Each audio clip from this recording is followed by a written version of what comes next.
Hi, this is Sue Jackson of the Book by Book blog, and I'm here with another Friday Reads. As you can see, we got our Christmas tree up last Sunday. Ours is not anything you would see in like a home magazine or on Martha Stewart or something. Ours is filled with memories. So our whole family loves decorating the tree together. The ornaments are photos, they're things our sons made when they were little. We usually try to pick up an ornament when we're traveling, so they represent all the places we've visited, our sons' childhoods. It's all memories, and so we love getting the ornaments out and going through them together and putting them on the tree. We are kind of getting to the point where we have more ornaments than tree, even though we got a good-sized tree. But the idea was that every year on Christmas Eve, my sons are allowed to open one gift, and that's always a new ornament to put on the tree.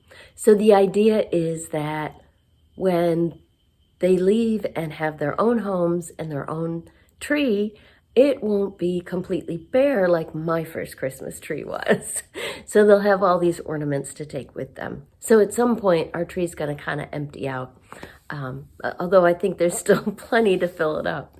My sons are in their 20s now. One is living with his girlfriend and one is just temporarily back home in between job assignments. So that's probably going to happen pretty soon. But that was the idea. So there's my tree. So I am still reading, and probably still will be next week, All Clear by Connie Willis. And as I've mentioned a couple of times now, I love Connie Willis. She writes this Oxford time travel series. So it's a loose series for the most part. You don't have to read them in order, except for these last two that I've been reading. So the first one I read of hers was To Say Nothing of the Dog, which is kind of a farcical time travel. It's all of the books, the Oxford time travel series, are set in 2060 in Oxford, England, where historians, basically grad students at Oxford, now study history by actually traveling back in time and witnessing it firsthand. But of course, in order not to change anything, they have to blend in with the contemporaries and, try to look and act like them so that with their observations, they're not messing anything up. So that first book, To Say Nothing of the Dog, is very funny. Like I said, it's kind of farcical. All kinds of stuff happens to these historians who are back, I think it's in the 1800s, in England. And I enjoyed that one. But last summer, for Big Book Summer, the annual challenge that I host every summer, I read Doomsday book by Connie Willis. And this one blew me away. One of my favorite books now.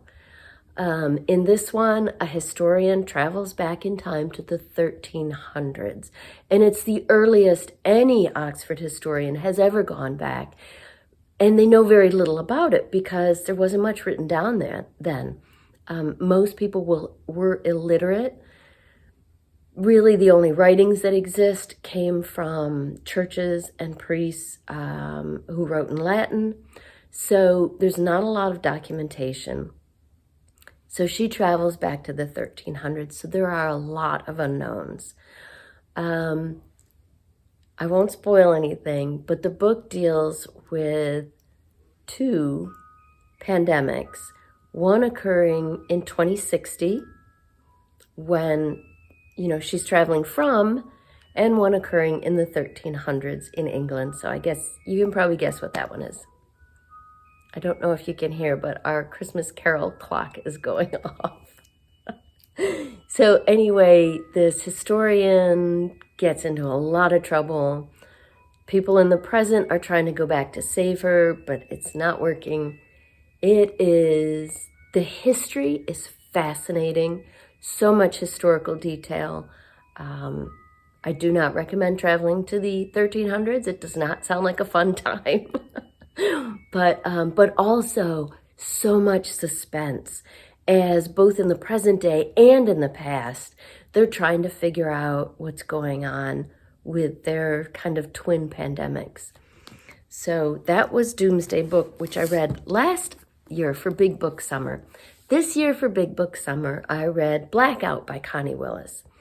And I was halfway through it when one of my blog readers said, just fair warning, when you get to the end, it's going to end abruptly because this is book 1 of 2.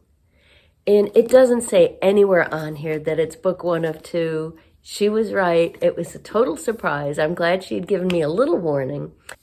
But I got to the end and it ends in a cliffhanger, which was kind of upsetting because I didn't set out to read a series, but it was so fabulous. I bought book 2, and that's what I'm reading now. And book 2 is All Clear by Connie Willis, and it is another big book, even though it's not Big Book Summer anymore. So these two, as you can probably tell from the pictures on the cover, they are set during World War II. So the idea here is that a whole bunch of historians have all gone back to different times and places in England during World War II. One woman is helping to evacuate children to the country. One man is sent to Dover to witness the evacuation from Dunkirk. His graduate thesis is on ordinary people becoming heroes without meaning to. So it's about how ordinary citizens, he's there to see how ordinary citizens pitched in and took their personal boats across the channel to rescue the soldiers. Another woman has gone back to 1940 to the Blitz in London. She gets a job as a shopkeeper and rents a room from a woman in a building they know was not bombed.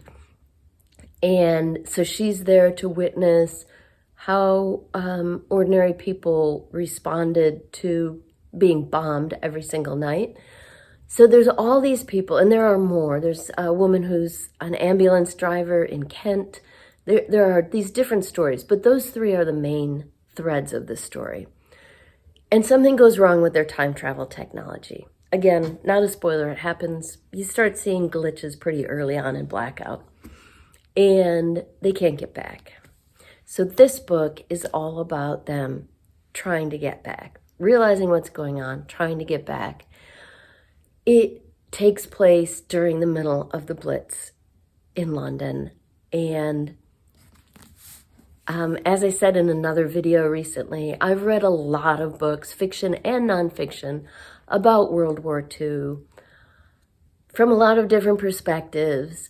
But the historical detail here is stunning. The experience of regular people trying to live their lives and every single night they can hear the planes going overhead and bombs being dropped, and spending every night in shelters, in underground tube stations it's stunning. So the historical detail is amazing.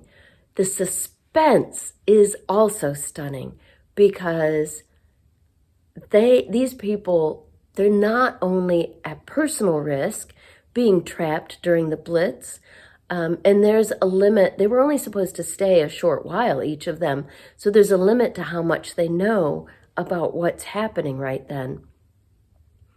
So they're worried about their own personal safety, not getting bombed, but also because things are starting to glitch, they're worried that they could do something to change history. Like maybe that would allow the Nazis to win the war. I mean, the stakes are very high. So there are personal stakes and huge global stakes. It's an amazing book. I keep interrupting my husband's reading to tell him little things, although I can't tell him too much because he also read Blackout and is next in line for All Clear. Wonderful book. I'm really enjoying it. I can't wait to pick it up every night, and I'm staying up way too late because I hate to put it down. And on audio, I am really enjoying Under the Whispering Door by T.J. Klune. This is a book about the afterlife. So at the beginning, this man named Willis, he's a lawyer. He basically seems to have no heart, no compassion. His secretary is going through some awful personal things and he fires her. This is right at the beginning. But then Willis dies of a heart attack and he finds himself sitting, watching his own funeral, which doesn't have many attendees.